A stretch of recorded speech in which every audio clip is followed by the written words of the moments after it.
At sa ngayon ay nandito po kami sa market, kasama ko po si Boss Reggie at saka si Boss Joel.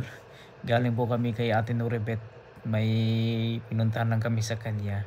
Nagyaya itong si Boss Reggie na nagkakain kami ng Korean street food.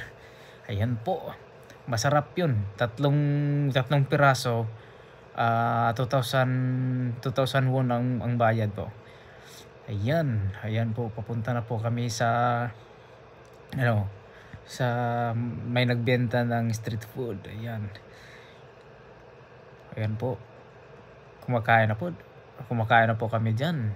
Yan, sobrang sarap yung hindi ko alam kung ano yung pangalan ng pagkain na yan, basta kumakain lang kami kasama ko, yung dalawang kasama ko, si Boss Reggie at saka si Boss Joel. Ayun.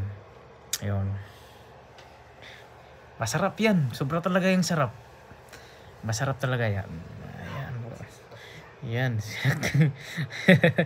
Si nanay pa yung nagbigay ng sabaw. Sobrang sarap din ng sabaw niya.